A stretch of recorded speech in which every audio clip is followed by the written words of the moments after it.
I'm Mayor Bill McLeod, and I want to welcome everyone to the virtual town hall National Mentoring Month. We have a distinguished panel with us today. We have Annette Forster, Regional Director of Central and Northwest Illinois for Kids Hope USA, a great organization. Teresa Williams, the principal of Hillcrest Elementary School in U46. Amanda Stokel, who's the principal at Lincoln Prairie School in Hoffman Estates, Schaumburg District 54. And Audra Marks, Deputy Director of our Health and Human Services Department, will be the moderator. Audra, take it away. Thank you so much, Mayor McLeod. I'm so delighted to be here. Thank you so much, Teresa, Annette, and Amanda, for being here. We're so happy to have your expertise and spend the hour with you. So thank you. So how the session will work tonight is we'll ask you each some questions. And how about this? How about I ask the question and then we'll take turns. I'll call each of your names.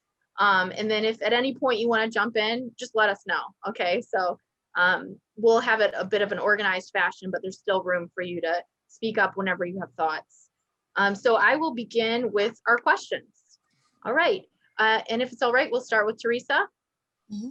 Okay, Teresa, can you tell us about your thoughts about the importance of mentoring? My thoughts around the importance of mentoring is 3 G's. 1, grounding, and the growth, and having grace. So when I think of mentorship, I think of our kiddos having an opportunity to have grounded principles that they can come back to no matter what. And then when you look at the growth, it's a growth process. So just the opportunity of starting mentoring with our kiddos in kindergarten, very young, the mentors can walk through and travel through that journey with our kiddos from elementary to middle and then high school. And then the opportunity of teaching them a grace perception. If we teach them to have the mindset of giving yourself grace, giving yourself an opportunity to have that person that's constant, that you can form relationships with and share. Because oftentimes in my population of students, there's not always a 2 family. There's not always a mother and a father. Oftentimes they're an extended family member, a grandparent, a distant cousin. You just find the different support systems are so different. So when you give yourself grace to establish those relationships, you have an opportunity to share. And oftentimes when you don't have a mentor, all of that is kept inside. Teresa, could I ask you one more question too that I'll ask everyone with this first question is, could you tell us about your role with mentoring? So I have a very interesting role with mentoring. This is my 8th year in U46, but 30 years altogether. And I didn't have Kids for Hope in my prior districts, but I had something similar. And so when I moved to U46 and I found that Kids for Hope was a permanent fixture, if you embrace that approach and that philosophy, I grabbed onto it at Lewis Park, transition into Hillcrest, and it is such an integral part of my culture and community at Hillcrest. So much so is the family, the students, as well as the teachers. And so it starts with the principal. If the principal embrace the notion of having these extra hands, this extended care take, if you want it so to speak, that extra person that is not necessarily in the household, that's when our children win. That's when they have a win-win because they have outsiders that is sort of like a family member. So if it starts with the principal and I have embraced that, that has trickled through my staff and my community to the point that it's a vital and a very important fiber at Hillcrest Elementary. Wonderful, thank you so much. You're welcome. Annette, could you tell us about your thoughts about the importance of mentoring and also your role with mentoring? Yeah, and well, first, my role with mentoring here, I always introduce myself as an advocate on behalf of all the at-risk kids in the state of Illinois. And since I'm a regional director, I go all the way out to Washington State. So I have about a third of the country that our organization is divided into threes with three regional directors. But I do this by, partnering churches with school, and I can't think of a better place to tap into the local church. They're so good about going outside their walls and serving their community. And quite frankly, as I speak with principals, they say the same thing. Yeah, that is their job, and they should be helping our schools. And so to be able to be real distinct in that we reach out to the local church and we focus on the youngest of kids because that's when their self-esteem is being formed, right? That K through 5, all while doing this in a one-on-one relationship and abiding by the separation of church and state. So I love to say, the church, these trained mentors in the church going into the school during the school day, but bringing a structured Kids Hope program, mentoring program to it.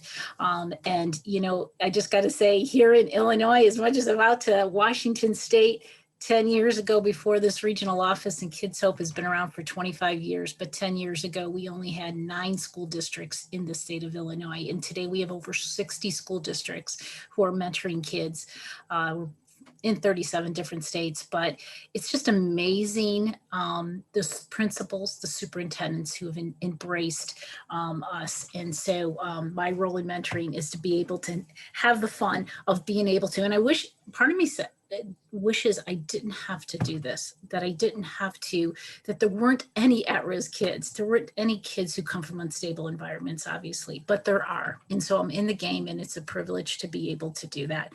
But my thoughts on the importance of mentoring, that was a question that was asked our founder, Virgil Golker, 25 years ago in West Michigan, and what to do with these kids who come from the unstable environments. And so he went out to the community and he asked the law enforcement and the community leaders, and they said mentoring, hands down, to have that consistent, loving adult come alongside these kids on a weekly basis.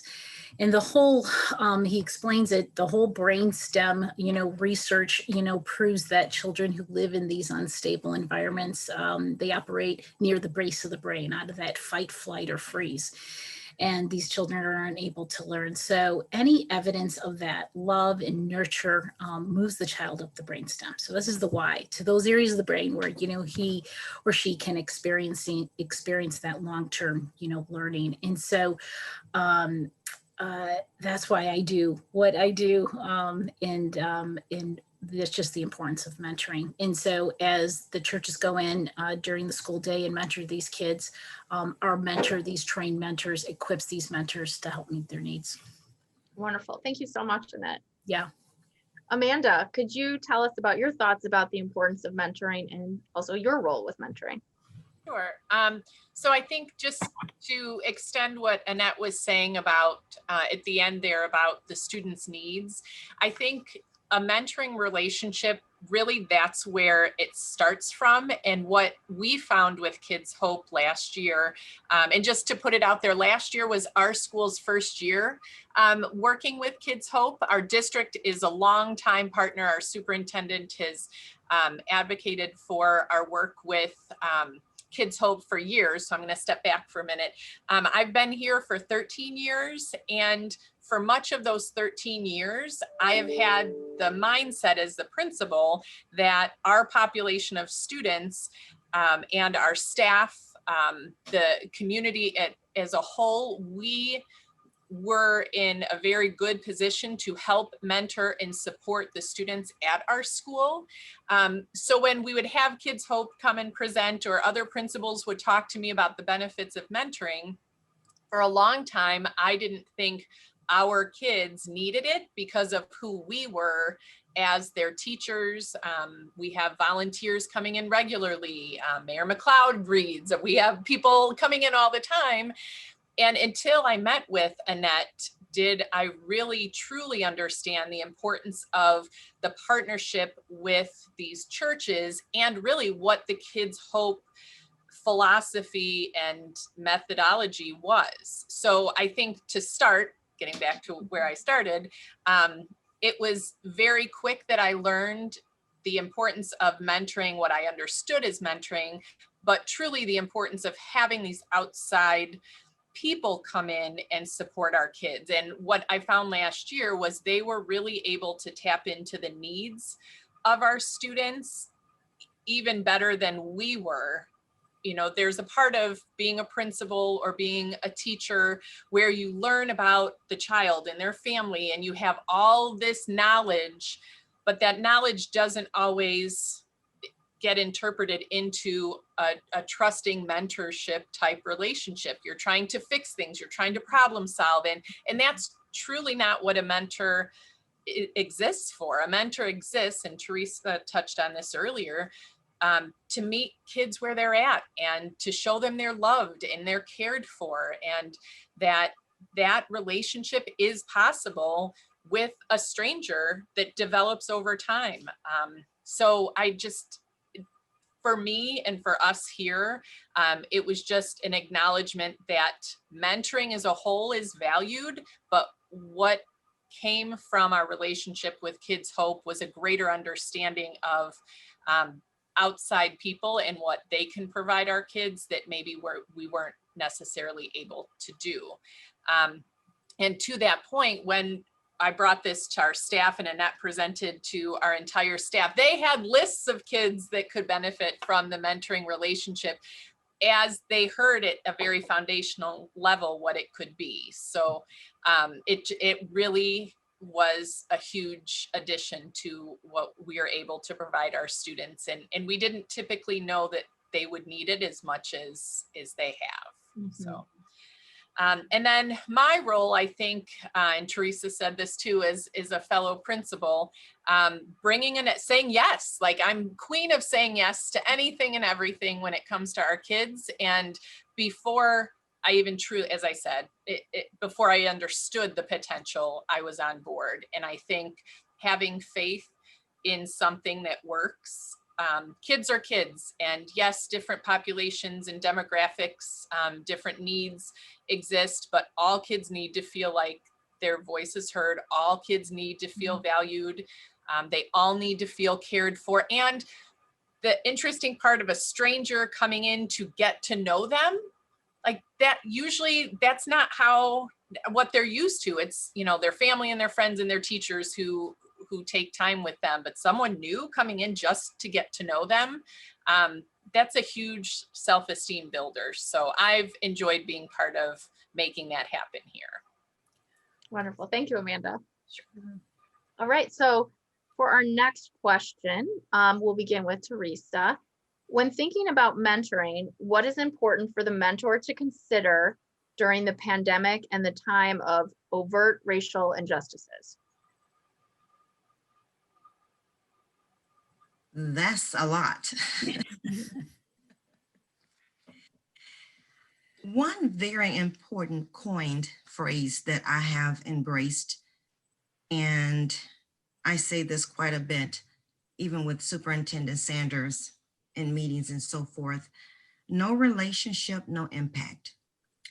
And I've heard that with Amanda and Annette, just talking about relationship.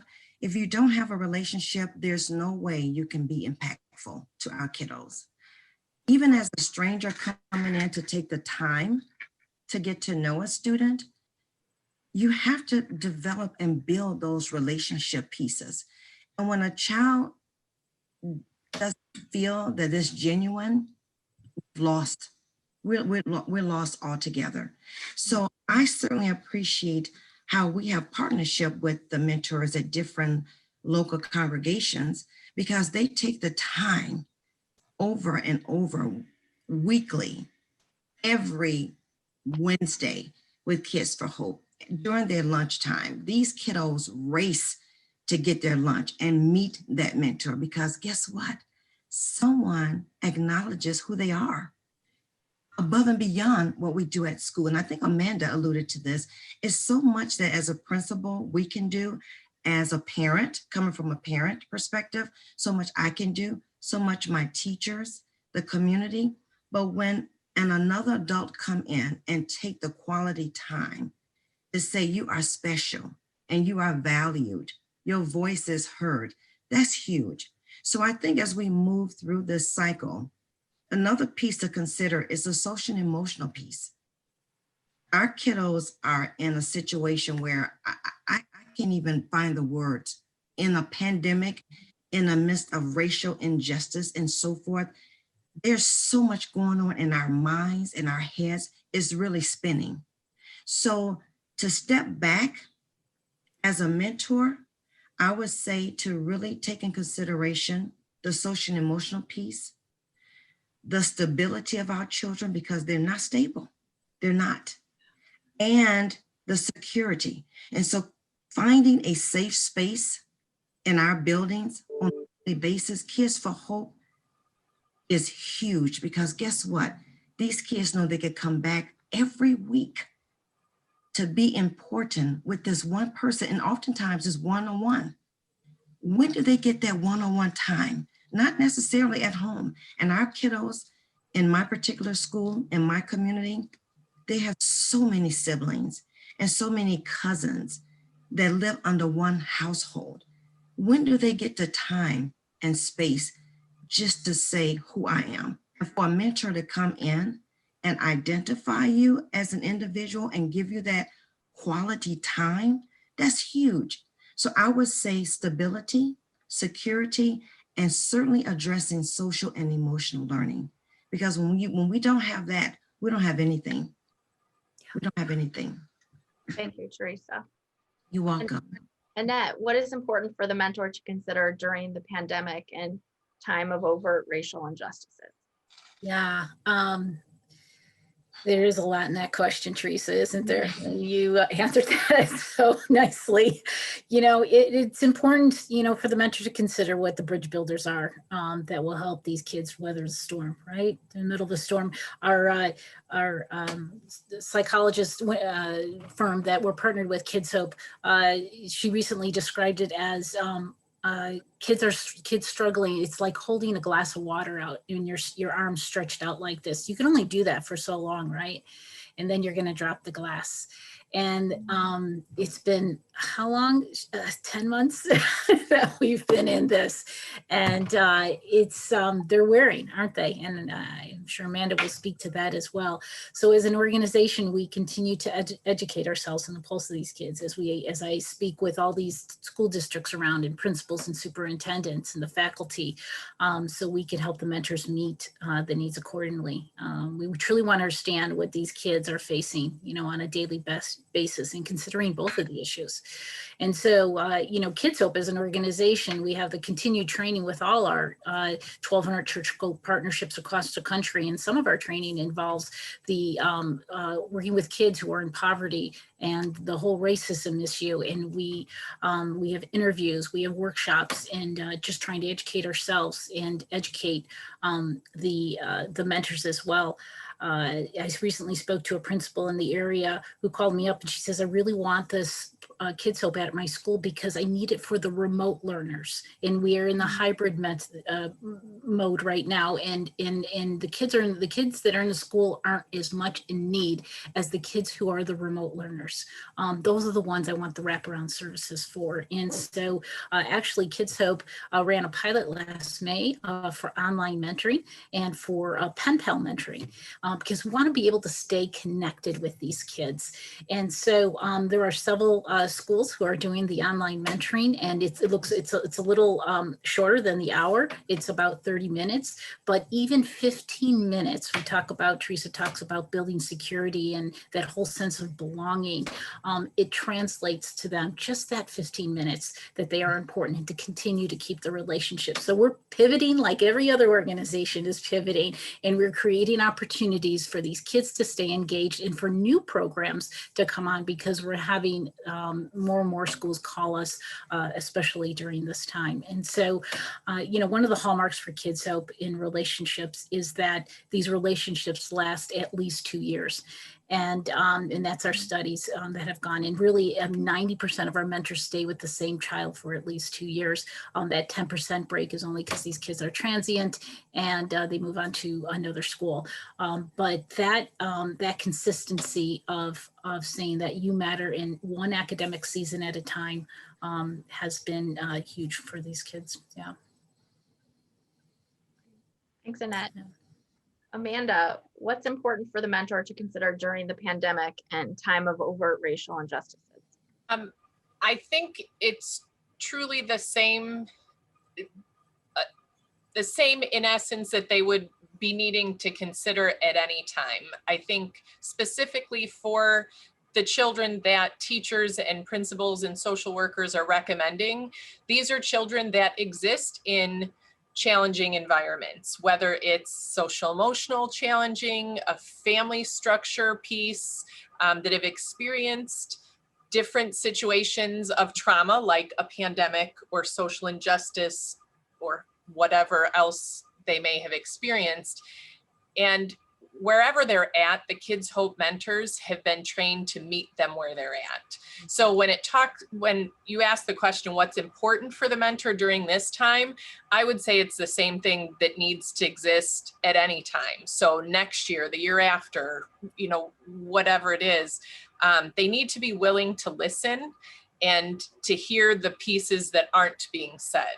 The child that is not communicating anything about their home life, but they're communicating everything about everything else, reading between the lines and understanding that there may not be the trusting adult-child relationship at home. So I think it's just the fact that a mentor's role needs to always be to meet kids where they're at.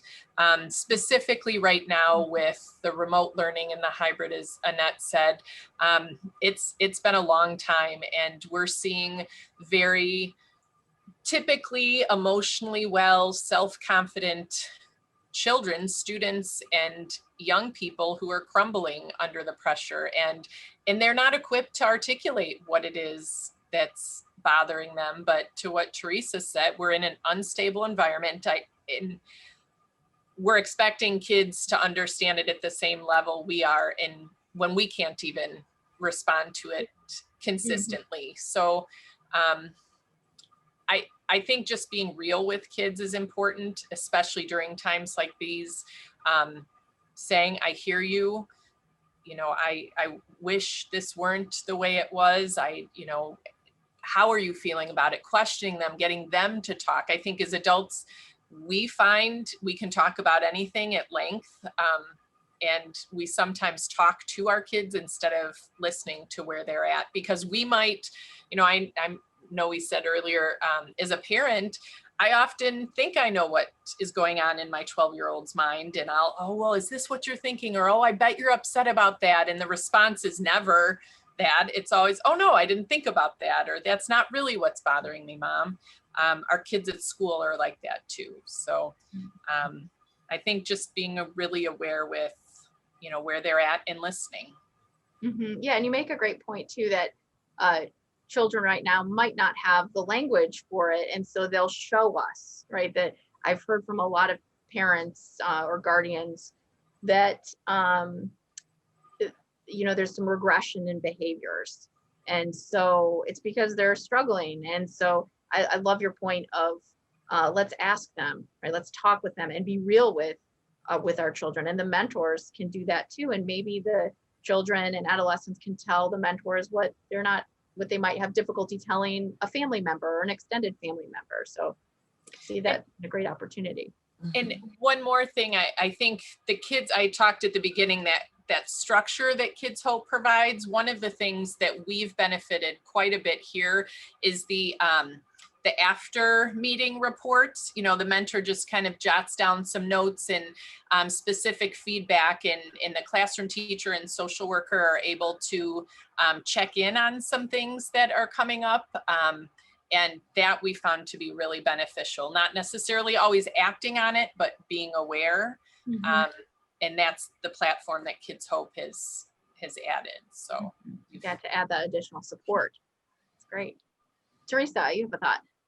Yes, just to add to what Amanda just mentioned about the reports, we found that piece of data that the mentors leave, that has truly helped our teachers, because they leave it in a place where the teacher is able to come back and retrieve the report, and we sit and debrief on it. And so oftentimes what was shared with the mentor, asking the mentee, is it okay to share? And the mentee would say, oh, sure, making sure that there's a respect factor there. But finding out those little pieces, going back into the classroom, has certainly helped many teachers to transition a student, to move forward, because oftentimes they are afraid to speak in a bigger audience. But when they get one-on-one with relationship, they can open up. So I found those forums so helpful, very much helpful. So thank you for mentioning that, Amanda. All right, Teresa, what challenges are children and adolescents facing today? I think the challenges that our children and adolescents are facing today: identity, agency, and just have a voice. And so let me just back up. When I say identity, there's a crisis going on with so much going around them from the pandemic, even pre-COVID, so much injustices that's happening around them. They tend to lose who they are, and they begin to take on the forms of other people just for the sake of, let me just get this over with. But instead of stopping to say, I am who I am. I'm reading a book called I Am Enough in so many classrooms. I use that to catapult me to have this type of conversation to students, to say, you are important no matter who you are, no matter what skin you're coming from, no matter what ethnicity, no matter what subgroup, you are enough. And this is a very primary book, but I was able to read this last year from kindergarten through 6th grade to let them know that you are enough. And when a child can understand who they are, they're able to face these challenges that's confronting them in the classroom, at recess, during lunch, at home, in Chuck E. Cheese, no matter where. They're able to have a voice. And that agency that I mentioned, Kids Hope give them that platform that they can have one-on-one, and they can speak of who they are and where they're coming from, and to have a voice, have an opinion, because oftentimes that gets overlooked at home by older siblings. Oftentimes it's unintentional, but it happens. But when Kids for Hope comes in the building, they can know, by golly, I'm going to have an opportunity to speak my mind, to share my feelings. And you'll be surprised how far just to have a voice and to have student agency that would take a student from kindergarten to 6th grade. So these challenges that we're facing in the world, if we equip our children and give them back the power, we can empower them, but give them back the power to face these challenges. Like Amanda said, that's going to be with them pre-COVID, during a pandemic, and after a pandemic. They have to be equipped and able to do that. And Kids for Hope certainly provide those opportunities. Thank you, Annette. Yeah. What challenges are children and adolescents facing today? Yeah, love that. Give them the power, and that's what we're doing, right? As we listen to them, right, Amanda? As we ask them those good questions. One way of finding out what kids are facing. One of my favorite things I do, Kids Hope does, and in the mentoring hour, one thing that I always looked forward to when I mentored my little guy for 8 years, from 1st grade to 8th grade. Is I would take out my face chart. It has 32 different emotions on it. And every single week I got to ask him, how are you feeling today? How are you feeling today? So asking that question, and the things that he would say and the pictures that he would point to. And I'll never forget, as a full 1st grader, toothless 1st grader, it was right before winter break, and I asked him that question, and he was so excited to be there. And after we came back from winter break, I asked him that question, and he pointed to the shocked face. And I said, why are you shocked, buddy? And he says, because I can't believe you came back.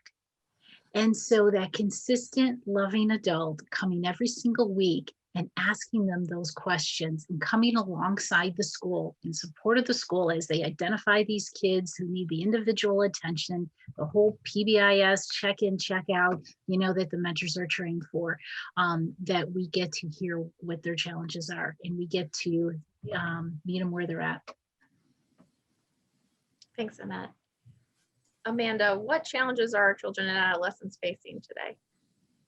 Well, I was taking lots of notes when Teresa was talking, because I hadn't really thought of the concept of identity as being the struggle, but what comes first to my mind is the impact that having low self-concept, lack of confidence, and especially now living in a time of uncertainty, or many of our kids who live in environments of uncertainty, that really does correlate to that idea of identity and I am enough. I wrote down the name of the book so I can follow up with that too. But I really think that is where at the core, all other challenges stem from. If you have low self-concept, if you're uncertain, if you don't know who you are, if you're always trying to figure out how to fulfill those voids, you're going to be susceptible to the things that invade your environment. And the kids' hope piece that Annette talked about, the consistency, the structure, the support, all of those things feed into what we know foundationally. It's that Maslow's hierarchy. We know that kids need to feel like they belong and are valued. And once that piece is there, everything else can be built on. So I think that's the challenge that I see that exists, but also the answer, just consistency, structure, support. And that reinforces for kids that it does exist beyond maybe even the Kids Hope relationship or a mentoring relationship of any kind. Wonderful, thank you. Teresa, next question for you. What are you particularly proud of with our youth and children in the mentoring programs? Wow, I am truly proud of our kiddos' attendance. They look forward to every week. They know our mentors by name. They make pictures for them. And I'm so proud of how, when you look at our data, I'm proud to see that the attendance has truly spiked. It has increased. The academic achievement piece have increased because no relationship, again, no impact. And these kiddos found their secure space with Kids for Hope. And even as 1 week, as Annette said, excuse me, that consistency, that structure, they know that they are going to be there that week. It has showed in not only the attendance achievement, but it showed of their attitude and their behavior totally changed. And I'm talking about at-risk students. I'm talking about those students that was very challenged in many domains, very hard, and just someone could not break that wall. But these Kids Hope mentors, through prayer, a consistent prayer warrior team, not only with the church, but of course you can't pray within the school, but in your own way. If you have a principal that's praying, you could do that too. So with that connection of truly praying for our children, you see attitudes have increased. They have a sense of, they walk with their heads up. They are proud. And I'm talking about children that my mentors have been in our building for the last 7 years, 6 to 7 years, and they've formed relationships. And I've walked the walk with them from a first grader all the way to a 5th and 6th graders. I can't not mention her name, but Mrs. Jeannie Tosman, Director Kids for Hope, near and dear to my heart. I followed her. She said she followed me. I followed her from Lawrence Park to Hillcrest, and to see how she embraced our children and allowed the mentors to form those relationships, our children are beaming with excitement. And you can see it through the data versus those students who need a mentor, but just for whatever reason did not have a mentor. You look at the data, huge difference, huge difference. Thank you. Annette, what are you particularly proud of with our youth and children in the mentoring programs? I'm so glad Teresa went before me because that's exactly what we're supposed to produce. So I'm glad we're producing that. As I look at and as I talk with different churches, they're like, so what's going to change? Well, attitude, behavior, attendance, academically, it's all going to change. And, I think we have a percentage of about 98% of the students are in their seats the day they get mentored because they're so excited. They just can't wait. I have stories of kids who go and wait in the attendance office for their mentor to come and they're just jumping up and down. I have stories of kids who look at other kids and say, don't you have a mentor? I think you need a mentor. I had my little mental guy came to me and said, you know what, I think one of my peers needs a mentor. Do you think you can find him a mentor? And their attitude, the behavior, their attendance, and as we said, the whole brainstem research, they're able to learn more. And so academically, so Kids Hope puts them in their seats, and we're finding a big change in that because one person, one stranger, right, is showing up and building a relationship because relationship, no impact, right? Thanks for that, Teresa. So their self-confidence increases, which leads to participation in the classroom and with their peers. And so all of that changes.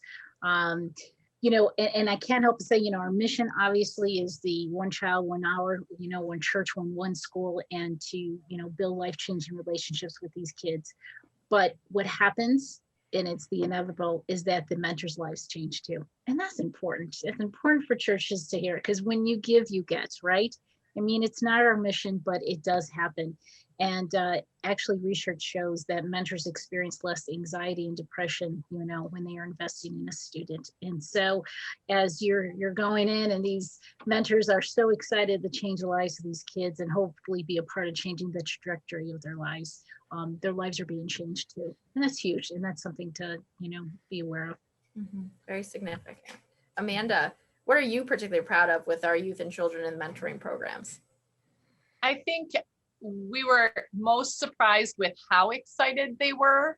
The students we have selected have been the reluctant to do a lot, lack of enthusiasm for several things. And just overall, it was just interesting to see how it came to be. And the first meeting, it was, okay, when are they coming back? And it was like Teresa said, it's drawing pictures and it's, asking their teacher every day, is today the day? Is today the day? And, can I do this or can I do that with them? So I think the willingness to participate that took hold right away.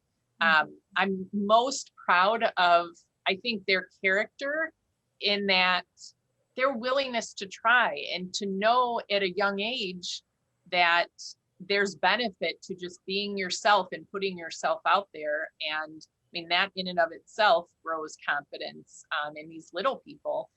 So that I think is what I've been most proud of. But to piggyback on the complimenting the mentor piece, I was blown away at what our mentors have put into the time with kids, the preparation. And preparation, it's not a lot of prep at all, but their mindfulness about and their commitment to it and wanting to do a job well. So I think kudos to them as well. I didn't anticipate they would put as much into it as they have. Mm-hmm. All right, Teresa, how can people of the community help our young people and Kids Hope and the programs that provide services to our youth? Say to continue providing opportunities to meet, having that deliberate space, having that intentional space for our children to collaborate and come together and congregate, to fellowship. All young people, to me, in my heart, all young people should have access to caring and supportive relationships. And where do we find that? We can find that in our schools or outside. So for example, right across the street from Hillcrest is St. Joe's Hospital. And so I've formed a relationship with the president and the CEO of the hospital to have, before pre-COVID, to have relationships where my student leadership can go and have opportunities to find out what's going on in the medical field, tapping into some of their interests, tapping into what their likes and dislikes are. Because how often are children able to share, which they should, but honestly, how often are they able to share their likes and dislikes? Domain 1 of Danielson framework, and I'm talking now, Amanda, principalship talking now. When you look at domain 1 out of 4, domain 1 is planning and preparation. So what is that teacher? What is that community partnership? What are they doing to invest in 1B, which is a component of demonstrating the understanding of our children? Do you know our children more than their names? Do you know what spikes their interests? Do you know them more than their gender? So in the community, find other opportunities to have these meet and greet places, these safe spaces to come and congregate and share their likes and dislikes and share what they're about and what can we do as a community to provide opportunities for them. Because as a person coming from a parent that was, my mother had me at 15, and my grandparents raised me. And so the story behind me drives me to a point that I make and find and create ways for children to have a voice, for children to have a person to say, I hear you, you care, because I couldn't say that to a 15-year-old mother who was a child herself. So the grandparent was there, right? And so some of our children don't even have grandparents. They have maybe their oldest sibling or their next door neighbors. So we need to create these spaces, even on the weekend, even if they don't go to church, a safe space to come on a regular basis to share how they're feeling, what their needs are, creating opportunities. And we can do that because they need these supportive and caring relationships in their lives. And oftentimes that's not at home. Mm-hmm. Yeah, so the safe spaces, people who are available to mentor, people who will listen and make space for that child or adolescent to hear their voice. Absolutely, because I found out that my kiddos that's leaving middle school, 6th graders going to middle school, no relationship, no impact. These same children come back to Hillcrest, know where I am, look me up. Can I come in and just chit chat with you, Miss Winters? Why? It's a safe place. It's a safe space. No relationship, no impact. And they know that I will not only hear them, but I'm willing to do something about it. And if I don't know, create those wraparound services that Annette was talking about through my social work and through different other resources, so they can have that. If they don't have that, they don't have anything. Mm-hmm. So you have to be that person and that place for them to have these opportunities. Mm-hmm. Yeah, and to empower. I hear that too so much through what you just said about having the children and adolescents have their voice, but then also advocating, right? The relationships that you created with the hospital, or when children or adolescents come back to the school to listen and to do something about it. So there's advocacy and empowerment within that too. And Audria, I challenge my colleagues in my district. I challenge my colleague principals. What are you doing with the power that you have to empower our children? What are you doing? It's more than putting a quote, and that's a real nice quote. But what are you doing to make that quote come alive? How are you walking, talking, talk? And our mentors, Kids for Hope, they do just that on that one day. But guess what? There are other days in a week. So what are we doing? Mm-hmm. To work in conjunction, right? To connect with our Kids for Hope mentors. What are you doing to make that process a reality? Mm-hmm. Yeah, working together as a team in those wraparound services. Yes. Yeah, that's excellent. Thanks, Teresa. You're welcome. Annette, what can people of the community help, or how can people of the community help our young people and Kids Hope and the programs that provide services to our youth? Yeah. This whole thing just, stepping up and stepping in to serve, right? Teresa and I were on a webinar earlier today together, and in lieu of MLK Day, it was actually, we sat in the afterglow, as it was so articulately said, of MLK Day, of a former colleague of ours. And I can't help but share a quote, bring it up here, that describes this from Martin Luther King. And he says, everybody can be great because anybody can serve. You don't have to have a college degree to serve. You don't have to make your subject and verb agree to serve. You only need a heart full of grace and a soul generated by love. It is just beautiful. And as I said, there are so many kids who are waiting for a mentor, and nobody mentors for Kids Hope, but we partner a whole lot of churches across the country, as I said, in 37 different states.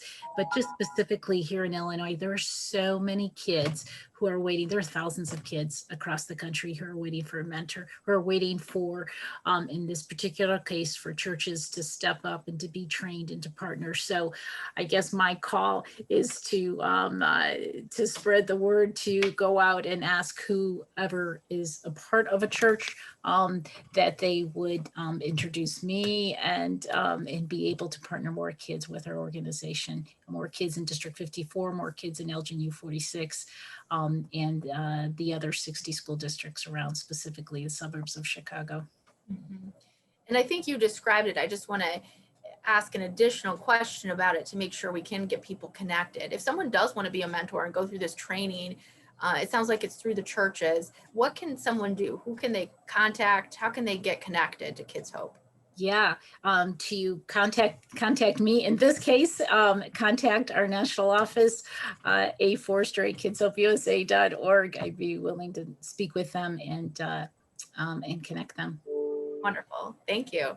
Sure. Amanda, how can people of the community help our young people and Kids Hope and the programs that provide services to our youth? As I said earlier, I am blessed to be in a school and specifically in a district where we have a plethora of volunteers. Parents want to be involved, grandparents want to be involved. We have aunts and uncles that come in and read, and older brothers and sisters that come back. And it very much is an environment that exists well. And I think that's in many schools in District 54. But the piece that I connect to with Kids Hope, and I think what I've learned is it's getting the message out about what's most important. So two things I wanted to mention.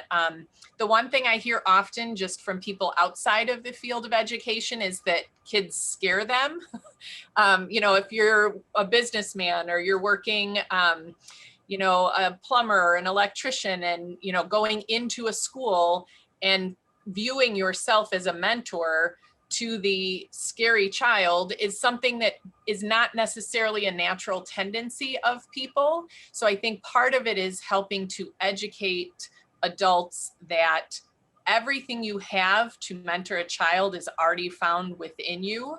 And as we've all talked about, it's all about just being there and having ears and a smile on your face. And I do think as a community, one thing that I think more businesses and organizations should start to develop is whether it's a component of the work week or a paid time off. I know there's certain big businesses in our area that encourage employees to volunteer, and part of that volunteer is even sometimes leads to funding for private organizations or public schools.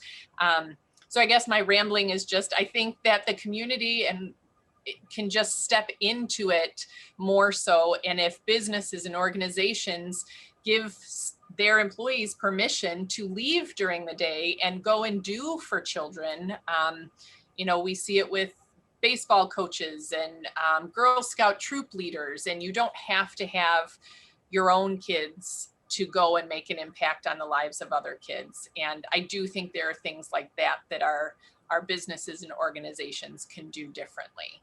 And then we can do more to educate how wonderful kids are and that you just need to be who you are to influence them. So That's a great point about community, local businesses, really supporting their employees in that idea of go out and mentor, we'll support you. If they need to take time off work to do that, I think that would really encourage a lot of people to get involved. That's a great idea. I notice here we have a comment in our chat from Jean Tolsman. I know, Teresa, you mentioned her earlier. I hope I pronounced your name correctly.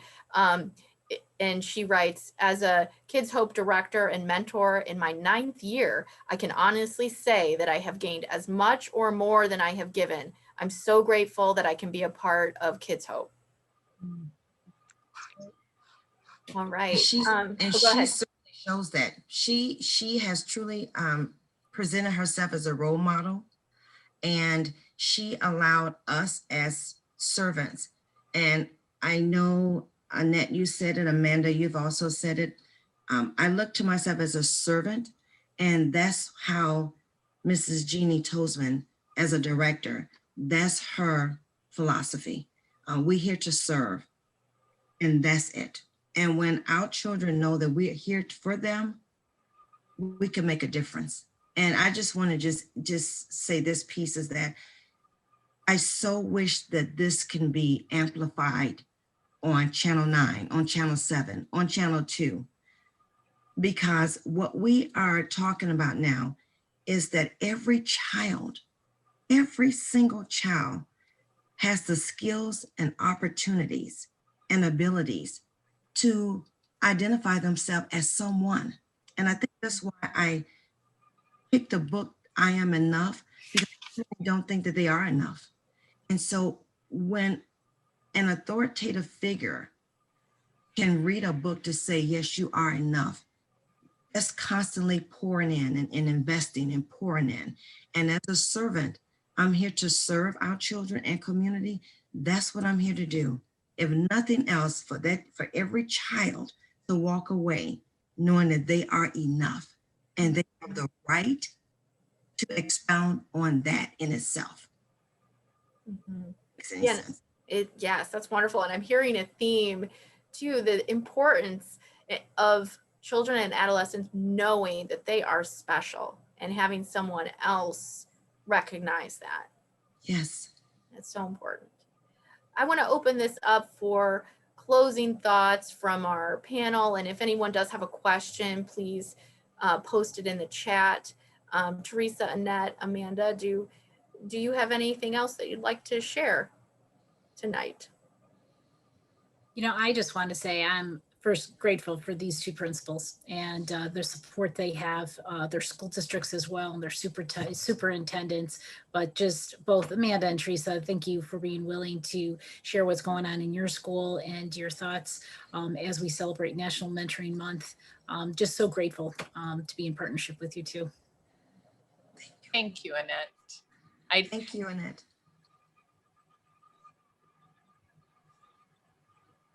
All right, well, I don't see any questions.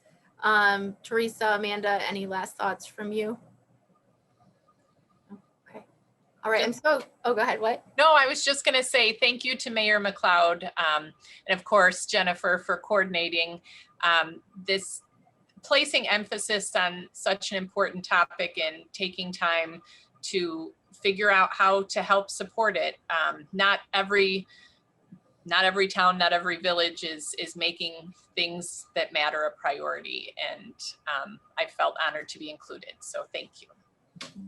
And likewise, Amanda, I want to echo her words. I was saying to Mayor McLeod that I felt so honored and privileged to be amongst this group. I'm just a servant, and to have that servitude attitude to help our children. Thank you for being in your presence, and thank you for the invite, because this is truly important. And like I said earlier, if this can be amplified across the district, on the radio, on networks, this is an important work we're doing, and heavy lifting. And our children are that important. And until they are looked upon as an important, piece of our fabric in our society, no one else will. So we have to do that, and we can. So thank you for allowing me to be a servant amongst this panel. Well, I'm so honored to have all of you here tonight. It's so inspiring, the work that you do. I appreciate all of you, and thank you for having me as the panelist, and I'll pass it over to Mayor McLeod. Well, I want to thank all the panelists, Annette Forster, Teresa Winters, Amanda Stokel. You're all servant leaders, and the future of the human race is with our children. And this is something that we have to make sure that a good job is done. And you folks are really leading the charge on that. Too many people still think that school is reading, writing, and arithmetic. It's a lot more complicated. I mean, you're building women and men. You're forming their characters in many ways that sometimes the parents or the grandparents can't do. So you're doing God's work, and I really appreciate it. You're all very special people. Thank you, Audra. Oh, thank you, Mayor McLeod. All right, thanks, everybody. Thank you.